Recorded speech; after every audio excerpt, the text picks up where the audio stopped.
মুভির শুরুতেই 1934 সালের মার্চ মাসের ঘটনা দেখানো হয়। এখানে আমরা একজন চাইনিজ মহিলা ও তার মেয়েকে দেখতে পাই। মা মেয়ে বেশ আনন্দে একসাথে সময় কাটাচ্ছিল।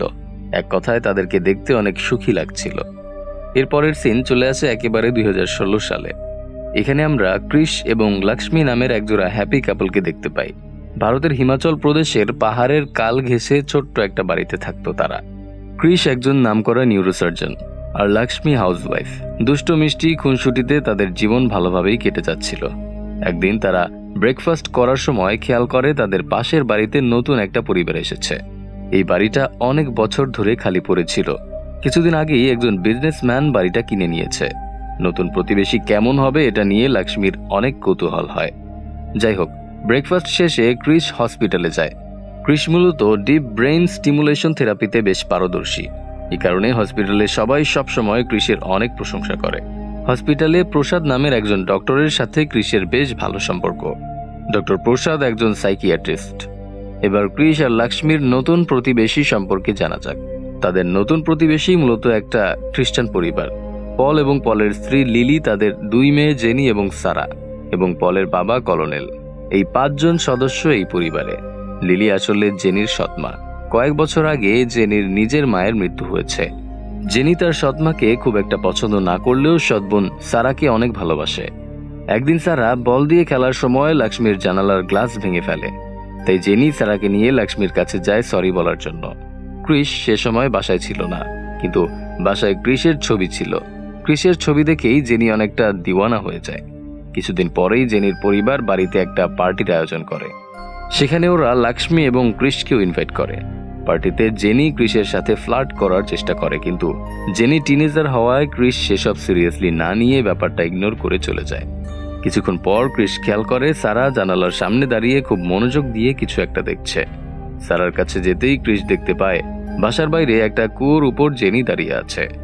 ক্রিশ জেনিকে নেমে আসতে বলে, কিন্তু ক্রিশ ডাকার সাথে সাথেই জেনি কুয়োর ভেতরে লাফ দেয়। ক্রিশ সাথে সাথে বাড়ির সবাইকে ব্যাপারটা জানিয়ে দেয় এবং জেনিকে বাঁচানোর জন্য নিজেই কুয়োতে নেমে যায়। পানির নিচে হঠাৎ ভয়ানক একটা চেহারা ক্রিশের সামনে ভেসে ওঠে। ক্রিশ প্রচুর ভয় পেয়ে পানি থেকে উঠতে চায়, কিন্তু জেনিকে এভাবে মৃত্যুর মুখে রেখে উঠে আসতে পারে না। তাই সে আবার পানির নিচে যায় এবং জেনিকে উদ্ধার করে। এরপর নিজেই জেনির ট্রিটমেন্ট করে জেনিকে সুস্থ করে তোলে। কিন্তু বাসায় ফিরে যাওয়ার পর লক্ষ্মী ক্রিশকে প্রচুর বকাঝকা করতে শুরু করে। পার্টিতে এত মানুষ থাকতে ক্রিশ আগ বাড়িয়ে কুয়োতে লাফ দেওয়ায় লক্ষ্মী ক্রিশের উপর রাগ করেছে, কারণ এটা খুবই ঝুঁকিপূর্ণ ছিল। এর জন্য ক্রিশের জানও যেতে পারত। লক্ষ্মীর এত বকাঝকা শুনেও ক্রিশ কোনো রিয়েক্ট করে না, একেবারে স্তব্ধ হয়ে বসে থাকে। কুয়োর ভেতরে দেখা ভয়ানক চেহারাটা যেন ক্রিশকে বাকরুদ্ধ করে ফেলেছে। ক্রিশ জবাব না দেওয়ায় লক্ষ্মী আরো বেশি রেগে যায়। তখন হঠাৎ করে ক্রিশ একদম অদ্ভুত আচরণ করতে শুরু করে। সে খুব ডেসপারেটলি লক্ষ্মীকে কাছে পেতে চায়। লক্ষ্মীও তাকে বাধা দেয় না। ওই রাতেই 3টার দিকে পল এসে ওদের দরজায় নক করতে শুরু করে। ক্রিশ দরজা খুলে দিলে পল বলে, হঠাৎ করে জেনির প্যানিক অ্যাটাক হয়েছে, প্লিজ তুমি একটা কিছু করো। ক্রিশ যেহেতু একজন ডক্টর, তাই পল ক্রিশের কাছেই হেল্প চাইতে এসেছে। ক্রিশ এক মুহূর্ত দেরি না করে জেনির কাছে যায়। জেনি এত বেশি ছটফট করছিল যে তার হাত পা চেপে ধরেও থামানো যাচ্ছিল না। তাই জেনিকে শান্ত করার জন্য ক্রিশ একটা সিডেটিভ ইনজেকশন পুশ করে। এতে জেনির কিছুটা শান্ত হয়, কিন্তু কিছুক্ষণ পরেই হঠাৎ করে সে ক্রিশকে ধরে ক্রিশের গলায় কামড় দেয়। পল জোর করে জেনিকে সরিয়ে দেয়। সাথে সাথে জেনি অজ্ঞান হয়ে যায়। ক্রিশ পলকে বলে জেনিকে একবার হসপিটালে নিয়ে যেতে। মেডিকেল চেক আপ করলে হয়তো জানা যাবে কি কারণে জেনি এমন আচরণ করছে। পরের দিন সকালে পল জেনিকে নিয়ে ক্রিশের হসপিটালে যায়। ক্রিশ জেনির বিভিন্ন টেস্ট করে জানায় জেনি একদম সুস্থ ও স্বাভাবিক, কোথাও কোনো প্রবলেম নেই। ওই দিনই জেনির মা জেনির আলমারিতে কাপড় গুছিয়ে রাখতে গিয়ে দেখে আলমারির ভেতরে একটা ছুরি। এই ছুরিটা জেনির মা কিছুদিন ধরে খুঁজে পাচ্ছিল না। ছুরিটা নিতে গিয়ে দেখে সেটা দিয়ে আলমারির ভেতরে চাইনিজ ভাষায় কিছু একটা লেখা হয়েছে। এই লেখাটার অর্থ হচ্ছে চলে যাও এখান থেকে। কিন্তু জেনির মা চাইনিজ ভাষা না বোঝায় সে অতটা গুরুত্ব দেয় না। কিছুক্ষণ পর লক্ষ্মী পলের বাড়িতে যায়। সে অনেকবার কলিং বেল চাপ দেয়, কিন্তু কোনো আওয়াজ হয় না। বেল নষ্ট ভেবে সে নিজে থেকেই বাড়ির ভেতরে ঢুকে পড়ে। কলিং বেলের ব্যাপারে জেনির মাকে জানালে জেনির মা বলে, আমি ঠিক করে নেওয়ার ব্যবস্থা করব। জেনির মায়ের কথা শেষ হওয়ার আগেই হঠাৎ কলিং বেল বেজে ওঠে। জেনির মা বলে বেল মনে হয় একা একাই ঠিক হয়ে গেছে। ব্যাপারটা লক্ষ্মীর কাছে একটু অদ্ভুত লাগে, কিন্তু সে জেনির মাকে এই ব্যাপারে কিছু বলে না। লক্ষ্মী তাদের পুরো পরিবারকে ডিনারের জন্য ইনভাইট করে। এরপর লক্ষ্মী যখন সারার কথা জানতে চায়, জেনির মা বলে সারা এবং জেনি দুজনই পলের সাথে বাইরে গেছে, আপাতত বাসায় কেউ নেই। কথাটা শুনে লক্ষ্মী একটু ঘাবড়ে যায়, কারণ সে বাড়িতে ঢোকার পর থেকেই ছোট বাচ্চার উপস্থিতি টের পেয়েছে। এরপর রাতের বেলা সবাই যখন একসাথে ডিনার করতে বসে, জেনি বারবার ক্রিসের পায়ে টাচ করে ফ্লার্ট করতেই থাকে। ব্যাপারটা লক্ষ্মীও খেয়াল করে, কিন্তু জেনিকে ছোট মানুষ ভেবে ওরা ব্যাপারটা ইগনোর করে যায়। ডিনার শেষে জেনি জানালা দিয়ে নিজেদের বাড়ির দিকে তাকায়। ওই সময় সে খেয়াল করে ওদের বাড়ির সামনে ভয়ানক চেহারার একজন মহিলা ঘোরাফেরা করছে। দেখতে দেখতে হঠাৎ করে মহিলাটা জেনির একদম সামনে চলে আসে। জেনি প্রচুর ভয় পেয়ে চিৎকার করে ওঠে। সে সবাইকে বলতে থাকে ওখানে কিছু একটা আছে, কিন্তু কেউ কিছু দেখতে পায় না। জেনির বাবা মা জেনিকে নিয়ে নিজেদের বাড়িতে চলে যায়। ওই রাতেই সবাই যখন ঘুমিয়ে পড়ে, তখন জেনির মা হঠাৎ করে পিয়ানো বাজানোর আওয়াজ শুনতে পায়। সে পলকে ডেকে দিলে পলও আওয়াজটা শুনতে পায়। ওরা ভাবে পলের বাবা হয়তো পিয়ানো বাজাচ্ছে। পল চেক করার জন্য গেলে দেখে পলের বাবা নয়, আসলে রেকর্ডারে রেকর্ড করা মিউজিক বাজছে। পল রেকর্ডারটা বন্ধ করে চলে আসে, কিন্তু একটু পর সেটা আবার একা একা বাজতে শুরু করে। পল প্রচুর অবাক হয়ে যায়, আর যেন বাজতে না পারে তাই সে রেকর্ডারের ব্যাটারি খুলে নিয়ে নেয়। কিন্তু পল চলে যাওয়ার পর একটা রক্ত মাখা হাত পিয়ানোর উপর আলতো ছোঁয়া দেয়, সেটা পল দেখতে পায় না। পরের দিন সকালে জেনি আর সারা দুজনকেই খুঁজে পাওয়া যাচ্ছিল না। পল জেনির ফোনে কল করে, কিন্তু জেনির ফোনটা ছিল ক্রিসের বাসায়। আগের রাতে ডিনার করে যাওয়ার সময় জেনি তার ফোনটা ক্রিসের বাড়িতেই ফেলে গিয়েছিল। ক্রিস কল রিসিভ করে পলকে ব্যাপারটা জানায়। তখন পল বলে জেনি আর সারাকে খুঁজে পাওয়া যাচ্ছে না। কথাটা শুনে ক্রিস দ্রুত পলের সাথে জেনি এবং সারাকে খুঁজতে বেরিয়ে পড়ে। অনেক খোঁজাখুঁজির পর ওরা শেষমেশ জেনি এবং সারাকে পাহাড়ি খাদের কাছে দেখতে পায়। জেনি আনমনে হাঁটতে হাঁটতে খাদের একদম কাছে চলে যায়। জেনিকে ডাকতে ডাকতে সারাও তার পিছে পিছেই যাচ্ছিল। হঠাৎ করে সারা স্লিপ করে পাহাড় থেকে নিচের দিকে পড়তে শুরু করে। ক্রিস ছুটে গিয়ে ঠিক সময়ে সারাকে ধরে ফেলে। ক্রিসের কারণে সারা খাদে পড়তে পড়তে বেঁচে যায়। অন্যদিকে জেনি পাহাড়ের একেবারে শেষ প্রান্তে গিয়ে দাঁড়ায়। জেনিকে দেখে মনে হচ্ছিল সে পাহাড় থেকে লাফ দিতে চাচ্ছে। পল খুব সাবধানে পিছন থেকে জেনিকে ডাক দেয়। জেনি কারোর সাথে কোনো কথা না বলে সেখান থেকে ফিরে আসে। এরপর বাসায় ফেরার পর পল জেনির উপর প্রচুর রাগারাগি করে। পল জানতে চায় সে কেন এরকম একটা বিপজ্জনক জায়গায় গিয়েছিল, কিন্তু জেনি কোনো জবাব দেয় না। হঠাৎ সে অজ্ঞান হয়ে পড়ে যায়। জেনির এমন অদ্ভুত বিহেভিয়ারের কারণে সবাই অনেক চিন্তিত হয়ে পড়ে। তাই ক্রিস জেনিকে ডক্টর প্রাসাদের কাছে নিয়ে যায়। যেহেতু ডক্টর প্রাসাদ একজন সাইকিয়াট্রিস্ট, সে জেনির মানসিক অবস্থা বোঝার চেষ্টা করে। শুরুতেই ডক্টর প্রাসাদ জেনিকে আশ্বস্ত করে বলে, আমাদের মধ্যে যা যা কথা হবে সেটা আর কেউ জানতে পারবে না, তাই তুমি নিশ্চিন্তে বলতে পারো তোমার কি কি প্রবলেম হচ্ছে। জেনি বলে ও আমাদেরকে বাড়ি ছেড়ে চলে যেতে বলছে। ডক্টর প্রসাদ জিজ্ঞেস করে কে চলে যেতে বলছে। তখন জেনি জানায় এক রাতে বাসার ল্যান্ডলাইন নাম্বার থেকে জেনির ফোনে কল এসেছিল। কল রিসিভ করলে প্রথমে অপর প্রান্ত থেকে কান্নার আওয়াজ ভেসে আসে। কে কল করেছে দেখার জন্য জেনি ল্যান্ডলাইন টেলিফোনের কাছে যায়। হঠাৎ কেউ একজন টেলিফোনটা জেনির দিকে ছুঁড়ে মারে। ভয়ে ভয়ে জেনি টেলিফোনটা কানে দেয়। তখন কেউ একজন চাইনিজ ভাষায় বলে, চলে যাও এখান থেকে। ডক্টর প্রাসাদ জিজ্ঞেস করে, তুমি চাইনিজ ভাষা বোঝো? জেনি বলে, আমি গুগল ট্রান্সলেট করে জেনেছি। প্রাসাদ জানতে চায় আর কি কি ঘটেছে। তখন জেনি জানায় একবার রাত 3টের দিকে জেনি ওয়াশরুমে লুকিয়ে স্মোক করছিল। সেই সময় কেউ একজন ওয়াশরুমের দরজায় অনবরত নক করতেই থাকে। জেনি ভেবেছিল সারা নক করছে, তাই সে বিরক্ত হয়ে সারাকে ভিজিয়ে দেওয়ার জন্য দরজা খুলে পানি ছুঁড়ে মারে। কিন্তু পানি ছোড়ার পর খেয়াল করে সেখানে সারা নেই। মানুষের মতো কিছু একটা দাঁড়িয়ে আছে, যার পুরো শরীরে রক্ত মাখা।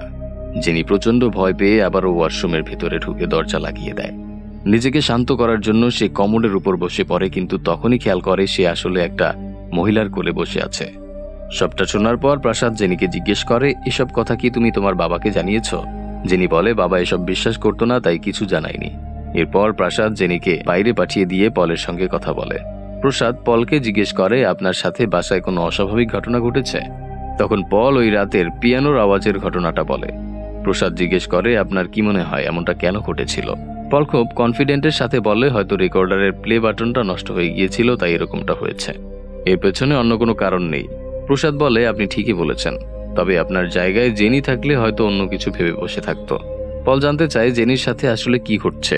প্রসাদ বলে, আমি জেনির সাথে আরো ভালোভাবে কথা বলার পর বলতে পারবো সমস্যাটা কোথায়। এরপর পল জেনিকে নিয়ে হসপিটাল থেকে বাসায় ফিরে দেখে পলের বাবা একজন খ্রিস্টান তান্ত্রিককে বাসায় ডেকেছে। পল তান্ত্রিকের পরিচয় জানতে চাইলে তান্ত্রিক বলে, আপনার বাবা বলেছিল এই বাড়িতে কিছু অদ্ভুত ঘটনা ঘটছে, তাই আমি আপনাদের সমস্যার সমাধান করতে এসেছি। পল বলে, আমাদের কোনো সমাধানের প্রয়োজন নেই, আপনি এখান থেকে বেরিয়ে যান। তান্ত্রিক কথা না বাড়িয়ে চলে যায়। তবে যাওয়ার আগে সেও অনুভব করে বাড়িতে অদ্ভুত কিছুর উপস্থিতি আছে। ওই দিন গভীর রাতে পল জেগে জেগে কিছু ইম্পর্টেন্ট কাজ করছিল। বাড়ির সবাই ঘুমিয়ে পড়েছিল, শুধুমাত্র জেনি তখনও জেগেছিল। পল খেয়াল করে জেনি আনমনে গুনগুন করে গান গাইছে আর চিরুনি করছে। পল জেনির কাছে গিয়ে বলে, অনেক রাত হয়েছে, শুয়ে পড়ো। জেনি কোনো কথা না বলে সাথে সাথে শুয়ে পড়ে। পরের দিন সকালে পল কিছু সময়ের জন্য জেনিকে বাসার বাইরে নিয়ে যায়। আর ওই সময়ের মধ্যে প্রসাদ এসে জেনির রুমটা ভালোভাবে চেক করে। জেনি কি কি বই পড়ে, ইন্টারনেটে কি কি ব্রাউজ করে, সবকিছুই ভালোভাবে দেখে নেয় সে। প্রসাদ খেয়াল করে জেনি ইন্টারনেটে ভৌতিক জিনিস নিয়ে রিসার্চ করছে। সেই সাথে জেনির রুমে অনেকগুলো হরর ফিকশনের কালেকশন আছে। সবকিছু দেখার পর প্রসাদ জেনিকে হিপনোথেরাপি দেওয়ার সিদ্ধান্ত নেয়। ব্যাপারটা ক্রিসকে জানালে ক্রিসও হিপনোথেরাপি দেখার আগ্রহ প্রকাশ করে। তাই প্রসাদ সেশনের সময় ক্রিসকে উপস্থিত থাকার অনুমতি দেয়। পরের দিন থেকে জেনির হিপনোথেরাপির সেশন শুরু হয়। প্রথম দিন প্রসাদ জেনিকে হিপনোটাইজ করে জিজ্ঞেস করে, এই জায়গাটি কি তোমার পছন্দ হচ্ছে না?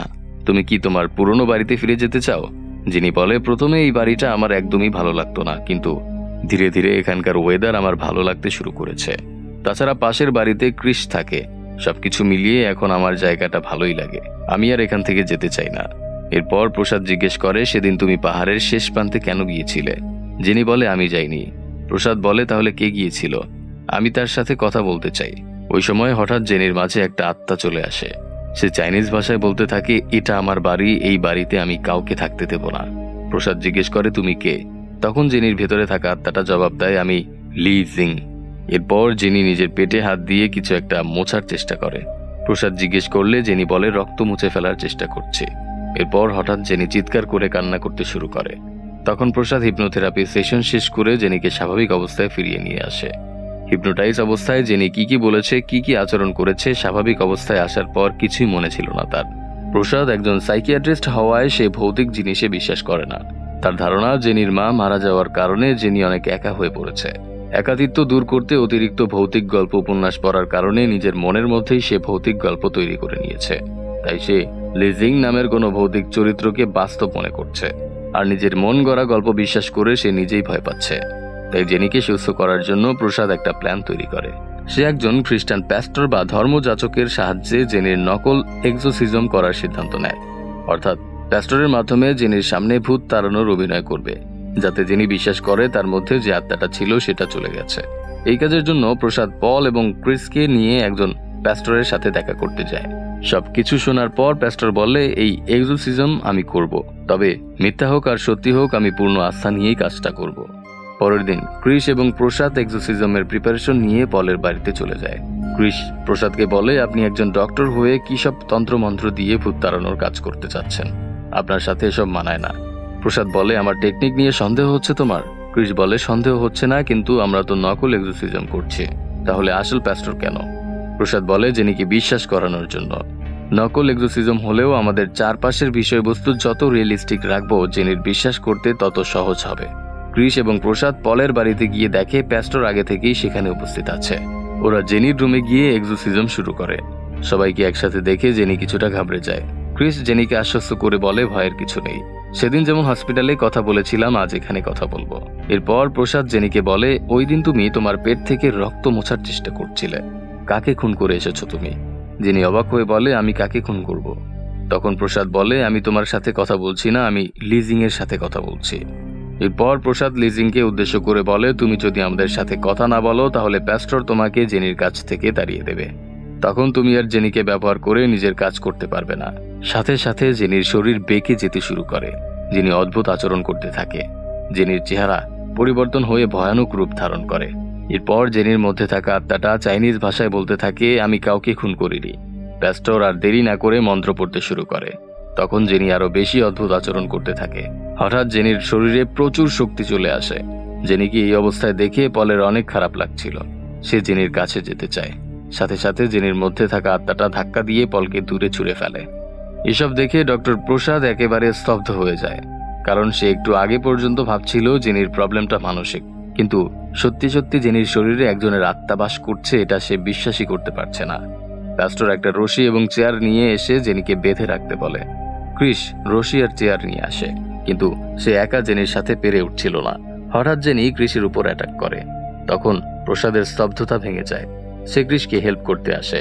দুজন মিলে জেনিকে চেয়ারের সাথে বেঁধে ফেলে। প্যাস্টর মন্ত্র পড়তেই থাকে। জেনি প্রচন্ড জোরে চিৎকার করতে করতে হঠাৎ চেয়ার সহ উপরে উঠে যায় এবং শূন্যে ভাসতে থাকে। জেনির মধ্যে থাকা লিজিং এর আত্মা প্রসাদ এবং ক্রিস দুজনকেই ধাক্কা দিয়ে দূরে ছুঁড়ে মারে। সে সময় ক্রিসের উপর একটা বড় আলমারি পড়ে। ক্রিস আলমারির নিচে চাপা পড়ে যায়। প্যাস্টর মন্ত্র থামায় না। জেনি প্রচন্ড জোরে চিৎকার করতেই থাকে। জেনির চিৎকারের শব্দেই রুমের সবকিছু ভাঙতে শুরু করে। সেই সাথে যে চেয়ারে জেনিকে বেঁধে রাখা হয়েছিল সেটাও ভেঙে টুকরো টুকরো হয়ে যায়। জেনি নিচে পড়ে যায়। হঠাৎ সবকিছু থেমে যায়। এর মানে লিজিং এর আত্মা জেনির ভেতর থেকে বের হয়ে গিয়েছে। স্বাভাবিক হওয়ার পর জেনি তার চারপাশের অবস্থা দেখে ঘাবড়ে যায়। সে পলকে আহত অবস্থায় পড়ে থাকতে দেখে পলের কাছে যেতে চায়। তখনই কোনো একটা অপশক্তি জেনিকে ধাক্কা দিয়ে সরিয়ে দেয়। এরপর জেনিকে শূন্যে ভাসিয়ে রাখে। জেনির সাথে সাথে ওই অপশক্তি প্যাস্টরকে উল্টো করে শূন্যে ভাসিয়ে রাখে। এরপর হঠাৎ জেনি এবং প্যাস্টরকে নিচে ফেলে দেয়।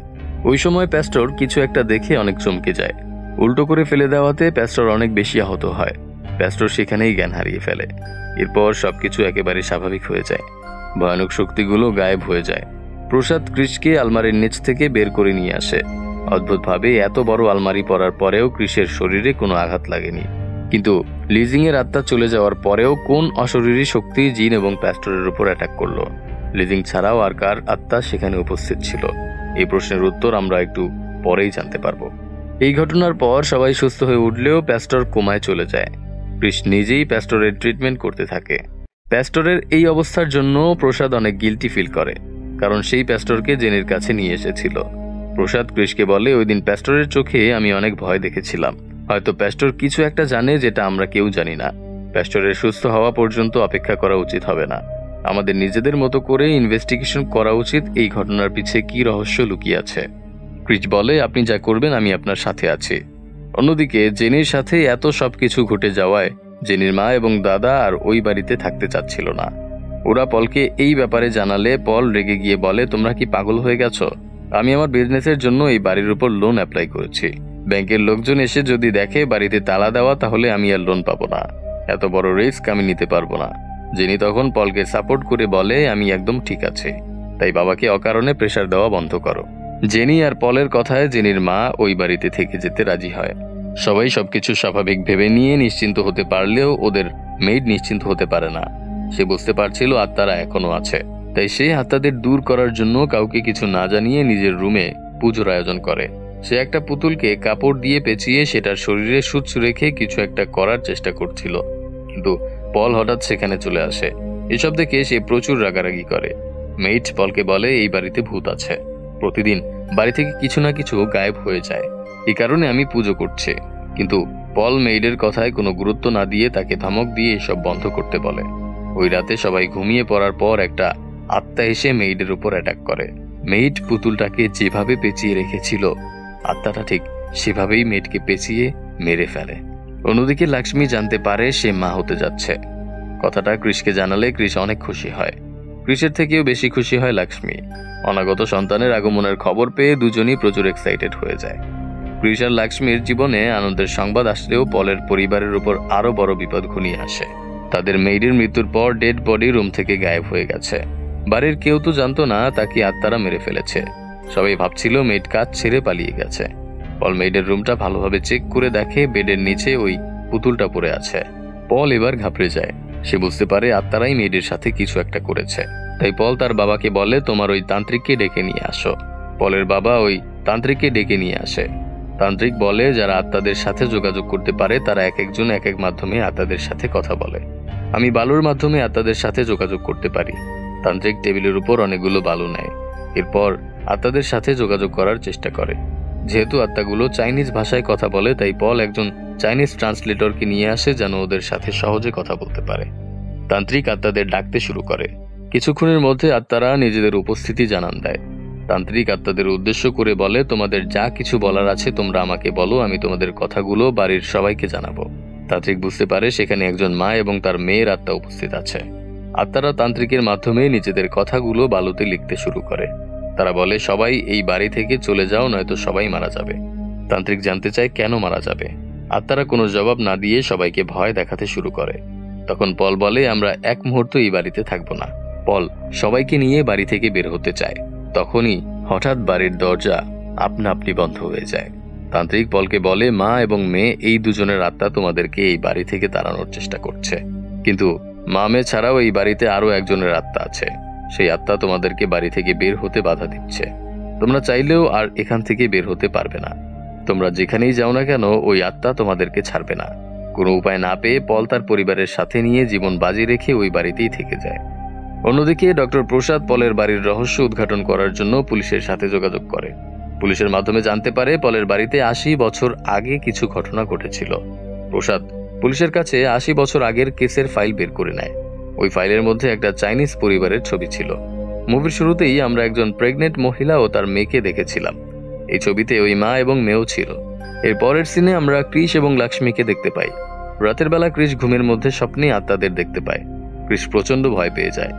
এরপর সকালবেলা লক্ষ্মী ওয়াশরুমে গিয়ে দেখে পানি আসছে না, তাই সে ওয়াটার ট্যাঙ্ক চেক করার জন্য ছাদের উপর যায়। ট্যাঙ্কে পানি আছে কিনা দেখার পর যখন সে নিচে নেমে আসছিল, তখন ট্যাঙ্কের ভেতর থেকে অদ্ভুত একটা আওয়াজ শুনতে পায়। কিসের আওয়াজ সেটা দেখার জন্য আবারও ট্যাঙ্কের ঢাকনা খুলে তাকাতেই লক্ষ্মীর সামনে ছোট মেয়েটার আত্মা বেরিয়ে আসে। লক্ষ্মী প্রচন্ড ভয়ে চিৎকার করে এবং নিচে পড়ে যায়। ক্রিস লক্ষ্মীকে হসপিটালে নিয়ে যায়। ভাগ্যক্রমে লক্ষ্মীর গর্ভের বাচ্চাটা বেঁচে যায়, তবে ডক্টর লক্ষ্মীকে 2 দিন বেড রেস্টে থাকতে বলে। ডক্টর চলে যাওয়ার পর লক্ষ্মী ক্রিসকে বলে, পলের বাড়িতে ভয়ানক কিছু আত্মা আছে, আমাদের এই বাড়ি ছেড়ে চলে যাওয়া উচিত। ক্রিস বলে, যা আছে সেটা পলের বাড়িতে, এর জন্য আমরা কেন নিজেদের বাড়ি ছেড়ে চলে যাব? তুমি ট্যাঙ্কের ওপর থেকে পড়ে গেছো, এটা একটা অ্যাক্সিডেন্ট। পলের বাড়ির আত্মাদের সাথে তোমার অ্যাক্সিডেন্টের কোনো সম্পর্ক নেই। লক্ষ্মী বলে, সম্পর্ক আছে। আমি একটা ছোট্ট মেয়ের আত্মাকে দেখেছি, ও একদম হঠাৎ করেই আমার সামনে চলে এসেছিল। ক্রিস লক্ষ্মীর কথা বিশ্বাস করে না। সেভাবে এটা লক্ষ্মীর মনের ভুল। এদিকে অপারেশন থিয়েটারে ক্রিসের একজন পেশেন্ট সার্জারির জন্য অপেক্ষা করছিল। সার্জারির সময় হওয়ায় ক্রিস লক্ষ্মীকে রেস্ট নিতে বলে চলে যায়।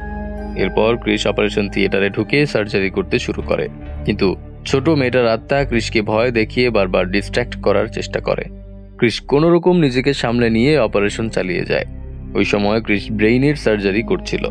হঠাৎ পেশেন্টের ব্রেইনের ভেতর থেকে একটা চোখ বেরিয়ে আসে। মূলত ছোট মেয়েটা ক্রিসকে ভয় দেখানোর জন্য এমনটা করে। এবার ক্রিস ভয় পেয়ে চিৎকার করে ওঠে।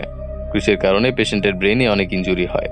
ক্রিসের কারণে পেশেন্টের ক্ষতি হয়ে যাওয়ায় ক্রিসের হসপিটালে চিফ সার্জেন্ট ক্রিসের উপর অনেক রাগারাগি করে এবং সাময়িক সময়ের জন্য ক্রিসকে সাসপেন্ড করে দেয়। ক্রিস রিয়েলাইজ করতে পারে লক্ষ্মীর সাথে যা হয়েছে তা ওই আত্মাদের কারণেই হয়েছে। সে বিষণ্ণ মনে লক্ষ্মীর কাছে যায়। লক্ষ্মী তখন ঘুমাচ্ছিল। ওই সময় ডক্টর প্রসাদ এসে ক্রিসকে বলে, আমি জানতে পেরেছি অনেক বছর আগে পলের বাড়িতে কিছু অদ্ভুত ঘটনা ঘটেছিল। সে সম্পর্কে জানার জন্য আমি পাশের গ্রামের এক মহিলার সাথে দেখা করতে যাচ্ছি। ক্রিস বলে, আমিও আপনার সাথে যাব। অনেক হয়েছে, এবার এসবের একটা সমাধান করতেই হবে। আমিও জানতে চাই এসবের পেছনের কারণ কি। প্রসাদ ক্রিসকে সাথে নিয়ে পাশের গ্রামের উদ্দেশ্যে রওনা হয়। পথে ডক্টর প্রসাদ ক্রিসকে জানায়, পল যে বাড়িতে থাকে আজ থেকে ৮০ বছর আগে ওই বাড়িতে একটা চাইনিজ পরিবার থাকতো। লু উই নামের একজন বিজনেসম্যান তার স্ত্রী লি জিং এবং একমাত্র মেয়ে লি মিনকে নিয়ে থাকতো।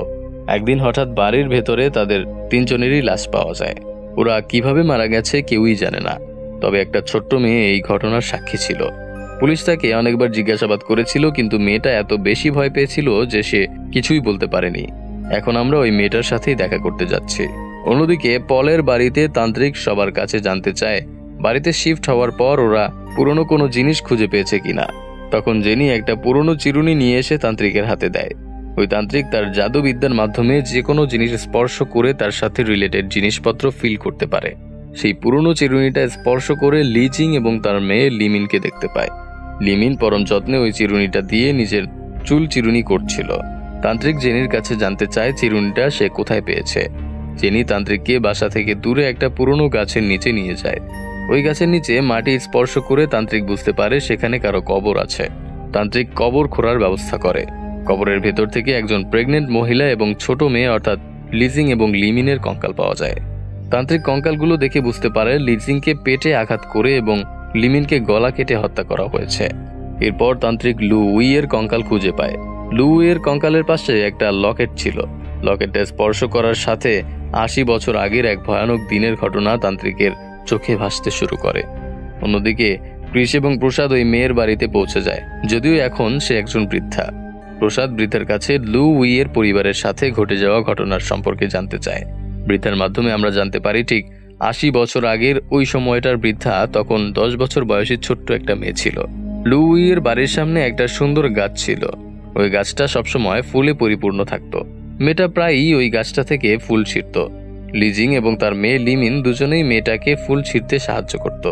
তাই মেয়েটা ওদের দুজনকে খুব পছন্দ করত, কিন্তু লুইকে মেয়েটা সবসময় ভয় পেত। একদিন মেয়েটা ফুল ছিঁড়তে গিয়ে দেখে লিমিন এবং লিজিং বাড়িতে নেই। ওই দিন লুই মেয়েটাকে জোর করে তুলে নিয়ে যায়। এরপর মেয়েটাকে একটা টেবিলের উপর চেপে ধরে হত্যা করার চেষ্টা করে। তখন লিজিং চলে আসে। লিজিং মেয়েটাকে ছেড়ে দিতে বললে লুই বলে, আমার পুত্র সন্তান চাই, আর পুত্র সন্তান পেতে হলে আজকের দিনে একটা মেয়ে শিশুকে বলি দিতে হবে। লুই মূলত শয়তানের পূজারী ছিল। নিজেকে শক্তিশালী করার জন্য তার একটা পুত্র সন্তানের প্রয়োজন ছিল। ওই দিন ছিল সূর্যগ্রহণের দিন। লিজিং যেহেতু প্রেগনেন্ট ছিল, তাই লুই এর বিশ্বাস সূর্যগ্রহণের দিন কোনো মেয়ে শিশুকে বলি দিলে লিজিং এর গর্ভের সন্তান ছেলে হবে। তাই সে ওই বাচ্চা মেয়েটিকে হত্যা করতে চাচ্ছিল। কিন্তু লিজিং লুই এর হাত থেকে মেয়েটাকে বাঁচায় এবং মেয়েটাকে চলে যেতে বলে। এই কারণে লুই লিজিং এর ওপর প্রচুর রেগে যায়। লুই বলে, মেয়েটাকে তাড়িয়ে দিয়ে তুমি ঠিক করলে না। আমাকে আজ মেয়ে শিশু বলে দিতেই হবে। এখন আমার নিজের মেয়েকে হত্যা করা ছাড়া আর কোনো উপায় নেই। তুমি আমাকে এমনটা করতে বাধ্য করলে। এই কথা শুনে লিজিং কাঁদতে শুরু করে। সে লুইকে বাধা দেওয়ার সর্বোচ্চ চেষ্টা করে, কিন্তু লুই লিজিংকে ধাক্কা দিয়ে ফেলে দেয়। এতে লিজিং অজ্ঞান হয়ে যায়। ওই সময় লুই তার নিজের মেয়েকে লুকোচুরি খেলার কথা বলে চোখ বেঁধে নিয়ে আসে। এরপর একটা তলোয়ার দিয়ে এক কূপে নিজের হাতেই নিজের মেয়ের গলা কেটে দেয়। কি নিষ্ঠুর এবং ভয়ঙ্কর, তাই না? পুরো ঘর রক্তে ভেসে যায়। কিছুক্ষণ পর লিজিং এর জ্ঞান ফিরে আসে। মেয়েকে এই অবস্থায় দেখে লিজিং আর নিজেকে সামলাতে পারে না। লিজিং কাঁদতে কাঁদতে বলে, একটা ছেলে সন্তানের জন্য যদি তুমি মেয়ে সন্তানকে বলি দিতে পারো, তাহলে সেই ছেলে সন্তান আমার চাই না। যে তলোয়ার দিয়ে লিমিনকে হত্যা করা হয়েছে, লিজিং ওই তলোয়ারটা হাতে নিয়ে নিজেই নিজের পেটে ঢুকিয়ে আত্মহত্যা করে, সাথে গর্ভের সন্তানকেও মেরে ফেলে। লুই এর সব পরিকল্পনা নষ্ট হয়ে যাওয়াতে সে বাড়ির সামনে থাকা কুয়োটায় লাফ দিয়ে আত্মহত্যা করে। তবে লাফ দেওয়ার আগে লুই বলে যায় এখানেই সবকিছু শেষ নয়, অর্থাৎ সে আবার ফিরে আসবে। সিন প্রেজেন্টে চলে আসে। বৃদ্ধা ক্রিস এবং প্রসাদকে বলে কাল আবার সূর্যগ্রহণ হবে। কাল অবশ্যই লুই তার অসম্পূর্ণ কাজ সম্পূর্ণ করতে চাইবে। অন্যদিকে হসপিটালে লিজিং এবং লিমিন এর আত্মা লক্ষ্মীকে ভয় দেখানোর চেষ্টা করে। আত্মাদের হাত থেকে বাঁচার জন্য লক্ষ্মী হসপিটালের এক কেবিন থেকে অন্য কেবিনে পালিয়ে বেড়ায়।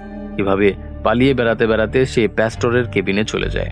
ভাগ্যক্রমে প্যাস্টরের জ্ঞান ফিরে এসেছিল। প্যাস্টর লক্ষ্মীকে জানায় ওই দিন জেনির এক্সোসিজম করার সময় জানতে পেরেছে লুইয়ের আত্মা আসলে ক্রিসকে পজেস করেছে। ক্রিসের মাধ্যমে সে নিজের অসম্পূর্ণ কাজ সম্পূর্ণ করতে চাচ্ছে। লক্ষ্মীকে বলে দেয় সূর্যগ্রহণের সময়টা যেন ক্রিসকে রুমের মধ্যে আটকে রাখে। লক্ষ্মী প্যাস্টরের কথা মতো কৌশলে ক্রিসকে পলের বাড়িতে নিয়ে যায়। এরপর ক্রিসকে একটা রুমের ভেতর ঢুকিয়ে দিয়ে বাইরে থেকে দরজা বন্ধ করে দেয়। এরপর লক্ষ্মী সবাইকে সত্যিটা জানিয়ে দেয়। আসলে ওই দিন যখন জেনিকে বাঁচানোর জন্য ক্রিস কুয়োর ভেতরে নেমেছিল, সেখানেই লুইয়ের আত্মা ক্রিসকে পজেস করেছে। লক্ষ্মী বলে সূর্যগ্রহণের সময় আমি একা ক্রিসকে আটকে রাখতে পারবো না, তাই আমাদেরকে একসাথে মিলে ক্রিসকে আটকে রাখতে হবে। এখানে আমরা জানতে পারি ডক্টর প্রসাদও জানতে পেরেছিল লুইয়ের আত্মা ক্রিসকে পজেস করেছে। তাই ক্রিস অর্থাৎ লুই ডক্টর প্রসাদকে খুব নির্মমভাবে হত্যা করেছে। এদিকে সূর্যগ্রহণ শুরু হওয়ায় সাথে সাথে লুইয়ের আত্মা ক্রিসকে পজেস করে ফেলে। ক্রিসের মধ্যে প্রচুর শক্তি চলে আসে। ক্রিস দরজা ভেঙে বাইরে বের হয়ে আসে। বাড়ির সবাই যে যার মতো লুকিয়ে পড়ে। ক্রিস বাইরে বের হয়ে সারাকে খুঁজতে শুরু করে। মূলত লুইয়ের সূর্যগ্রহণের সময় ক্রিসের মাধ্যমে সারাকে হত্যা করতে চাচ্ছিল। সবাই মিলে সারাকে বাঁচানোর চেষ্টা করে, কিন্তু হঠাৎ ক্রিস অর্থাৎ লুই সারাকে পজেস করে ফেলে। সারা ক্রিসের কথা মতো চলতে শুরু করে। ক্রিস একটা টেবিলে শুইয়ে দিয়ে একটা কাচের টুকরো দিয়ে সারার গলা কাটতে চায়। তখনই লক্ষ্মী এসে ক্রিসকে বাধা দেয়। ক্রিস বলে এই মেয়েকে মরতেই হবে। এই মেয়ের বদলে এই বাড়িতে একটা ছেলে সন্তানের জন্ম হবে। তখন লক্ষ্মী লিজিং এর মতো বলে তাহলে আমি নিজেকে শেষ করে ফেলবো। একটা ছেলে সন্তানের জন্য যদি মেয়ে সন্তানকে বলি দিতে হয়, তাহলে সেই ছেলে সন্তান আমার চাই না। কথাটা শুনে ক্রিস একটু বিভ্রান্ত হয়ে যায়। এই সুযোগে সারা পালিয়ে যায়। সবাই মিলে ক্রিসকে আটকানোর অনেক চেষ্টা করে, কিন্তু ক্রিস অর্থাৎ লুই সবাইকে ফ্রিজ করে ফেলে। এরপর সে সারাকে হত্যা করতে যায়। তখনই লিজিং এবং লিমিনের আত্মা চলে আসে। ওরা ক্রিসকে বাধা দেয়। এর মাঝে সবার জ্ঞান ফিরে আসে। সবাই লিজিং এবং লিমিনকে সরাসরি দেখতে পায়। মা মেয়ের আত্মা লুইয়ের আত্মাকে আটকে রাখার চেষ্টা করে। আসলে এতদিন ধরে লিজিং এবং লিমিন সবাইকে ভয় দেখাচ্ছিল যাতে সবাই বাড়ি ছেড়ে চলে যায়। ওরা মূলত লুইয়ের হাত থেকে সারাকে বাঁচানোর জন্য এমনটা করেছিল, কিন্তু লুই ওদেরকে বাড়ি ছেড়ে যেতে বাধা দিচ্ছিল। কিছুক্ষণের মধ্যে সূর্যগ্রহণ শেষ হয়ে যায়। সূর্যগ্রহণ শেষ হওয়ার সাথে সাথে লিজিং এবং লিমিন লুইয়ের আত্মাকে নিজেদের সাথে নিয়ে বাড়ি থেকে চলে যায়। কিন্তু লুই চলে যাওয়ার আগে আবারও বলে যায় এখানেই শেষ নয়। এর মানে সুযোগ পেলে লুই আবারও ফিরে আসবে। আত্মারা চলে যাওয়ার পর ক্রিসের জ্ঞান ফিরে আসে। এতক্ষণ ক্রিসের সাথে কি কি ঘটেছে ক্রিস কিছুই মনে করতে পারে না। এই ভয়ানক দৃশ্যগুলোর কথা কেউ ক্রিসকে আর জানায় না। সবাই নতুন করে নিজেদের জীবন শুরু করে। পলের পরিবার ওই বাড়ি ছেড়ে চলে যায়। লক্ষ্মী এবং ক্রিসও নতুন জায়গায় শিফট করে। এরপর 4 বছর পরের ঘটনা দেখানো হয়। লক্ষ্মী এবং ক্রিস এখন গোয়ায় থাকে। তাদের একটা ছেলেও আছে, তার বয়স এখন 4 বছর। কিন্তু এখানে আমরা জানতে পারি লক্ষ্মী যখন প্রেগনেন্ট হয়েছিল তখন ক্রিসের মাঝে লুইয়ের আত্মা ছিল। তাহলে কি লুই ক্রিস এবং লক্ষ্মীর মাধ্যমে নিজের ছেলেকে পৃথিবীতে নিয়ে এসেছে? এই ছেলের মাধ্যমে কি লুই আবারও ফিরে আসবে? আপনাদের মতামত অবশ্যই কমেন্ট করে জানাবেন।